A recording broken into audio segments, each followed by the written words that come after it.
Bonsoir et bon samedi à tout le monde. Excusez-moi, j'étais un peu pris, j'étais vraiment débordé, voilà pourquoi j'ai pas répondu à vos questions. Bon, cette lettre ouverte qui est en train de circuler est le résultat du travail de beaucoup de mouvements, beaucoup d'associations, partis politiques, que nous nous sommes réunis dans différentes réunions, et c'est le résultat de toutes nos réunions, de toutes nos discussions, de toutes nos réflexions qui ont accouché cette lettre ouverte que nous avons décidé d'adresser aux dirigeants des pays occidentaux, à toutes les institutions internationales, au nom de l'humanité. Nous demandons qu'il y ait un cessez-le-feu immédiat sur toute la planète. Le conflit en Ukraine, le conflit au Moyen-Orient, les différents conflits en Afrique, surtout celui du Congo, que nous sommes en train d'assister à un génocide à ciel ouvert. Et d'ouvrir une table de négociation immédiatement pour ramener la paix sur cette terre. Et nous nous adressons surtout aux politiciens. Parce que vous êtes là, vous êtes à votre poste pour une seule raison. Pour travailler pour l'intérêt des peuples, dans chaque État du monde. Si nous sommes en démocratie, la démocratie c'est le pouvoir du peuple, par le peuple et pour le peuple. Donc vous êtes à notre service. Raison pour laquelle vous avez tous les avantages que vous avez, qu'une personne lambda n'a pas. Nous savons combien un politicien gagne par an, par rapport à un ouvrier, à un fonctionnaire normal. Nous vous donnons tous ces privilèges-là parce que nous considérons que vous devez faire un travail pour l'humanité dans tous les pays du monde. Mais aujourd'hui, nous nous rendons compte que vous êtes au service des marchands de la monnaie, de la dette et de la mort. Et ça doit s'arrêter. Cette lettre est un premier avertissement.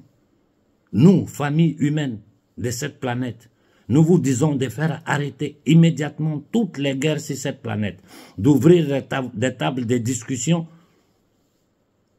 et de trouver des solutions immédiates à la souffrance de tous les êtres humains sur cette planète.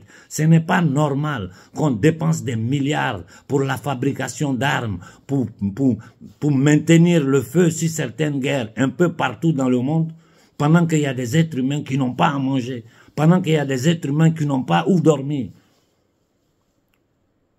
Aux États-Unis, il y a plus de 80 millions de gens qui vivent en dessous du seuil de pauvreté.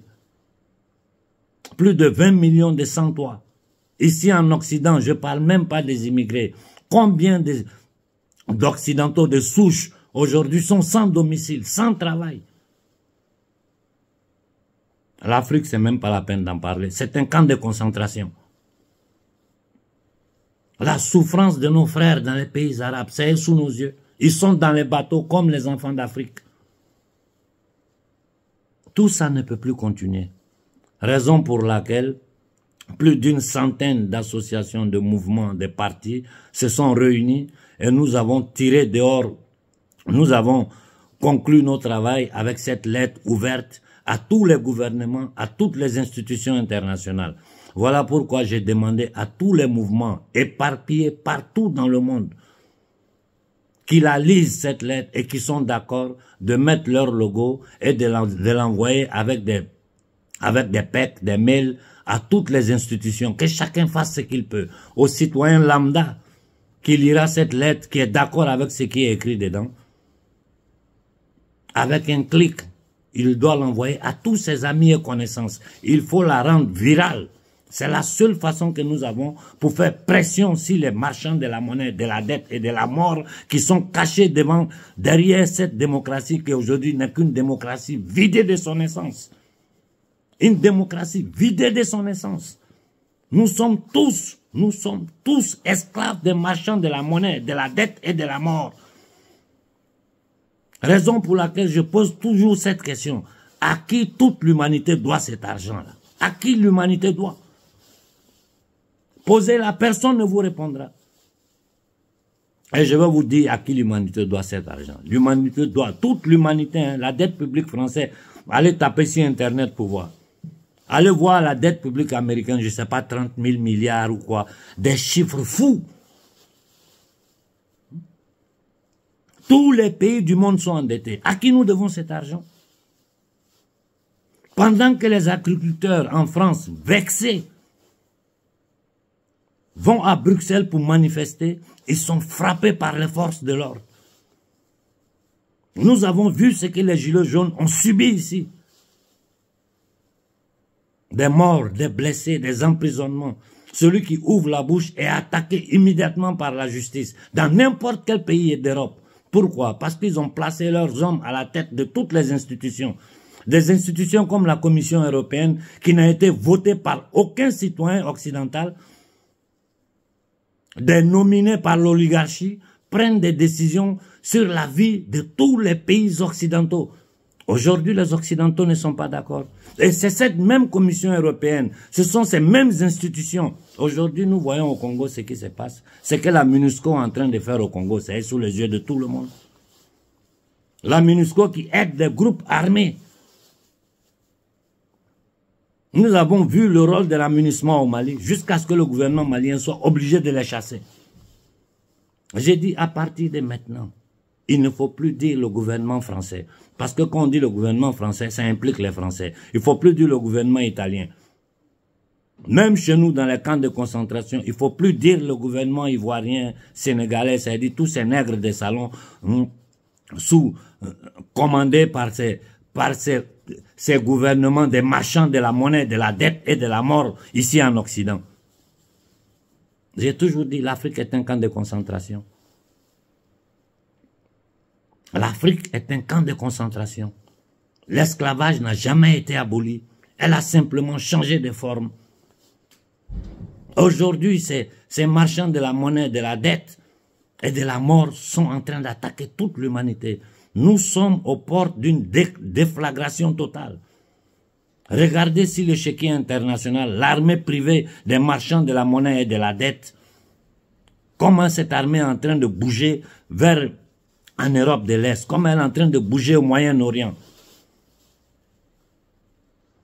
Dans le cas africain, qu'est-ce qu'ils font? Ils vont aux Nations Unies pour se légitimer. Les forces des Nations Unies, donnez-moi le nom d'un seul pays où ces forces-là sont arrivées et la paix est revenue. Il n'y en a pas. Donnez-moi le nom d'un seul pays où les Américains, l'armée américaine est allée et à la fin de son séjour dans ce pays, on dit vraiment merci, ils ont bien fait, ils ont envoyé la paix. Il n'y en a pas. Ils sèment le chaos total, le désordre, et puis ils se lèvent, ils s'en vont. Et ils disent ça au nom des Américains, au nom du peuple américain, non, au nom des gouvernements Rothschild, ce que j'appelle, en général, j'appelle gouvernement Rothschild, les 12 banques, les propriétaires des 12 banques qui sont derrière la Fédérale Réserve, les propriétaires de la Banque Centrale Européenne, les propriétaires de toutes les banques centrales, parce que c'est toute une filière. Une fois que tu as compris la structure, là, tout devient clair sous tes yeux. Aujourd'hui, les politiciens ne sont que des esclaves, ne sont que des mercenaires au service des marchands de la monnaie, de la dette et de la mort. Nous sommes fatigués de voir le sang humain versé sur cette planète. Raison pour laquelle nous nous sommes réunis ici en Occident et nous avons décidé d'envoyer cette lettre ouverte à tous les gouvernements occidentaux, à tous les gouvernements du monde, à toutes les institutions internationales du monde, à toutes les cours de justice internationales du monde. J'ai voulu prendre la parole en français ce soir parce que beaucoup de questions me sont arrivées de la jeunesse africaine sur le continent, de la diaspora, de la société civile française. Voilà le but de cette lettre. Nous sommes 8 milliards sur cette planète. Imaginez-vous, si 1 milliard d'êtres humains commencent à faire tourner cette lettre-là, si tous les réseaux sociaux, ils seront obligés de nous écouter. N'oubliez jamais que la démocratie, c'est le pouvoir du peuple, pour le peuple et par le peuple. Si aujourd'hui les politiciens sont devenus les domestiques des marchands de la monnaie, de la dette et de la mort, nous devons faire arrêter ça. Nous sommes fatigués de voir des gens souffrir sur cette terre. Nous sommes fatigués de voir nos frères humains partout, aux 4 coins du monde, souffrir des faim, des maladies, des bombes. Pendant que les gens, ici en Occident, les agriculteurs sont en grève, toutes les catégories pratiquement sont vexées. Eux, ils votent des budgets de 50 milliards pour continuer la guerre en Ukraine. En Amérique, ils sont en train de voter je ne sais plus combien de milliards pour continuer la guerre au Moyen-Orient. Nous ne pouvons plus accepter ça. Et il y a une façon de leur faire arriver notre voix. C'est que des centaines de millions d'êtres humains commencent à faire tourner cette lettre, qu'elle devient virale. C'est la seule façon de l'exposer. Sans que quelqu'un se fasse mal. Ils ne peuvent pas aller attraper quelqu'un parce que c'est un travail collectif. C'est toute l'humanité qui est en train de dire ça suffit. Nous voulons vivre en paix, en dignité, en fraternité sur cette terre. Vous êtes à notre service, vous les politiciens, et non au service des marchands de la mort, de la dette et de la monnaie. C'est un avertissement que nous vous envoyons. Nous savons tout. Nous savons les causes de toutes les guerres de cette planète. Nous savons pourquoi. Pour nous dominer, pour nous soumettre, pour contrôler les richesses de ce monde par un petit groupe de familles sataniques. Par une mafia financière, économique, internationale, des apolites, des apatrides. Nous ne nous ferons plus diviser en musulmans, en chrétiens, en juifs, en blancs, en noirs. Cette division sur laquelle vous avez régné pendant des siècles ne marchera plus. Chaque peuple a le droit d'avoir sa culture. Chaque peuple a le droit à son autodétermination. Chaque peuple, ça c'est le droit universel de l'homme. Vous êtes en train de violer, je répète, vous êtes en train de violer les droits universels de l'homme. Et ça, nous ne pouvons pas l'accepter. Nous ne pouvons pas l'accepter. Et cette petite partie de la société civile dans tous les pays du monde qui ont eu la chance, qui ont eu, je vais dire, un parcours qui leur a permis d'être des privilégiés dans ce système-là. Vous devez comprendre, même vous, qu'aujourd'hui, là, même vous, vous êtes en danger. Même vous, vous êtes en danger. Parce que ce qu'ils sont en train de préparer, le conflit global qu'ils veulent mettre sur pied, là, c'est tout le monde qui va perdre. Du petit ouvrier, du chômeur au grand industriel. Nous allons tous perdre. Et en fin de compte, c'est toujours ces mêmes marchands de la dette, de la monnaie et de la mort qui vont gagner. Mais il faut lire l'histoire pour comprendre certaines choses, non? De la révolution anglaise à la révolution protestante, à la révolution française,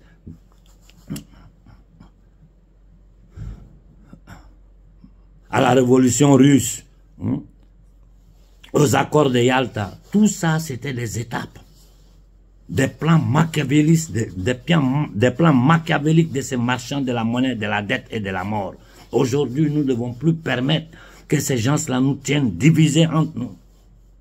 Les Français ont le droit de vivre en paix sur leur territoire. Les Africains ont le droit de vivre en paix sur leur territoire. Les Italiens ont le droit de vivre en paix sur leur territoire. Aucun peuple n'est en paix. Là où il n'y en a pas, là où il n'y a pas de guerre, ils vont vous tenir dans le stress par le système qui est sur pied. Les gens ne font que payer des taxes de droite à gauche tous les jours. Ils taillent sur la santé, sur le travail. Partout, il y a des... Ils sont en train de serrer le cordon, partout, dans tous les secteurs de la société civile. Cependant, ils dépensent des milliards de la sueur des gens pour aller faire la guerre un peu partout dans ce monde. Voilà les raisons de cette lettre. Quiconque la lit est d'accord, doit la partager. Individuellement, elle doit devenir virale. Association, mouvement, parti politique qui lit cette lettre qui est d'accord, doit mettre son logo et la partager. Nous devons nous adresser tous ensemble. Nous sommes tous frères et sœurs. Nous sommes, l'humanité est une et indivisible. Et comme je répète toujours, c'est nos différences qui sont la beauté de l'humanité. Quiconque lira la lettre, qu'il la partage à ses amis, disant à son ami de dire à l'autre de partager. Il faut qu'elle devienne virale. Nous avons dit clairement, si cette demande que nous soumettons aux autorités du monde ne sera pas reçue comme nous le voulons, nous considérerons qu'ils ont déclaré une guerre à toute l'humanité, confondue, musulmans, chrétiens, blancs, noirs, arabes. Vous nous déclarez la guerre pour vos patrons, les marchands de la monnaie, de la dette et de la mort. Et nous allons nous défendre. Nous n'allons pas vous permettre à une partie de la société civile qui sont là, c'est ceux-là on peut appeler race, la race des politiciens, qui vivent dans le beurre, dans l'opulence du travail de tout un peuple. La classe politique, c'est combien de pourcents de la société française? C'est combien de pourcents? Quel est le pourcentage de la classe politique dans tous les pays du monde? Qui vivent des privilèges, de vol, de tous les jours. Mais c'est du n'importe quoi. Ça suffit comme ça. Vous vous mettez au service du peuple, vous travaillez pour le peuple. Et nous voulons faire arrêter tous ces conflits sur cette planète. La planète est devenue une mer de sang. Partout le sang est versé. Et il continue à toujours investir dans les armements. Mais pendant que des gens n'ont pas à manger, j'ai dit plus de 80 millions d'Américains sous le seuil de pauvreté. Plus de 20 millions d'Américains qui n'ont pas un toit. Je ne parle même pas de l'Afrique. L'Afrique, c'est un camp de concentration. Aujourd'hui, la crise qui est en train de frapper en France. Et nous savons vos plans. Vous voulez détruire la France. Vous voulez détruire l'Europe. Vous voulez détruire l'Afrique. À chaque fois qu'ils doivent passer d'un paradigme à un autre, ils vont semer le chaos, la mort, verser le sang et créer un autre système où ils vont continuer à contrôler, à malmener l'humanité. Des organismes privés comme le World Economic Forum, que moi j'appelle le World Piscopate Forum, donnent des ordres au gouvernement, un dépravé mental que personne n'a voté, qui n'a aucune légitimité. Des eugénistes, des criminels comme Bill Gates qui prennent le contrôle de l'alimentation mondiale, on nous demande de manger des cafards. Qui veut prendre le contrôle de l'Organisation mondiale de la santé. Et nous allons nous asseoir sans rien dire, les laisser nous entraîner vers cet enfer, cette destruction totale de l'humanité dans son essence. Non, nous n'allons pas le permettre. Ça, c'est un premier signal que nous lançons à tous les dirigeants du monde. Nous savons la vérité, nous savons comment ce monde-là fonctionne, nous savons qui est caché derrière le rideau, qui pilote toute cette souffrance humaine. Nom, prénom, compagnie, nous savons tout. Nous savons le rôle de la CIA dans tous les crimes sur cette planète, des services secrets anglais, français. Nous savons tout. Tout est documenté. Et nous savons qui a placé Macron au pouvoir en France. Nous savons qui a placé cette femme-là au pouvoir en Italie ici. Nous savons qui est derrière Trudeau au Canada. Nous savons qui est derrière ce vieux atteint de démence sénile aux États-Unis. Toujours les marchands de la mort, de la dette et de la monnaie, qu'ils battent de rien. Ils ont transformé la monnaie en une matière première de leur propriété exclusive. Ils fabriquent des riens, ils endettent toute l'humanité. À qui toute l'humanité doit cet argent? Donc tous les gouvernements du monde sont des gouvernements d'imbéciles qui ne sont pas capables de gérer leurs trucs. Tout le monde est endetté. À qui nous devons? Ça suffit comme ça. Nous voulons l'arrêt immédiat de tous ces conflits sur la planète. C'est la motivation principale de cette lettre, pour commencer. Donc je demande à toute la jeunesse africaine, à toute la diaspora, remplissez la toile. À toute la jeunesse française, au peuple français, remplissez la toile. Aux associations, mouvements, partis politiques, mettez votre logo, signez et envoyez-les à toutes les institutions, Conseil de sécurité des Nations Unies, l'Union européenne, la Cour de justice des Nations Unies, la Cour pénale internationale, la Cour des droits de l'homme de Strasbourg, à l'Union africaine, même si elle ne représente rien. Voilà les motivations de cette lettre. Travaillons tous ensemble. On n'a pas besoin d'efforts. Nous avons tous un téléphone. Celui qui lit la lettre, qu'il est d'accord avec ce qui est écrit dedans, que ce soit en français, en anglais, en italien, ou en n'importe quelle langue, tout ce que nous te demandons, c'est un clic et faire tourner cette lettre-là. Nous sommes 7 milliards. Si seulement 1 milliard parmi nous commence à faire tourner cette lettre sur la toile, ils seront obligés de nous écouter. Et ce n'est que le premier pas. S'ils ne nous écoutent pas, nous considérons qu'ils ont déclaré la guerre à la famille humaine, sans exception. Tous, musulmans, chrétiens, juifs, bouddhistes, noirs, blancs, arabes, asiatiques, ils nous déclarent la guerre. Les dirigeants du monde contrôlés par les marchands de la monnaie et de la dette. Et nous allons nous défendre par tous les moyens. Ils sont moins d'1%. Nous sommes les 99%. Et la démocratie, comme je le répète, c'est le pouvoir du peuple, pour le peuple et par le peuple. Bonne fin de semaine à tout le monde.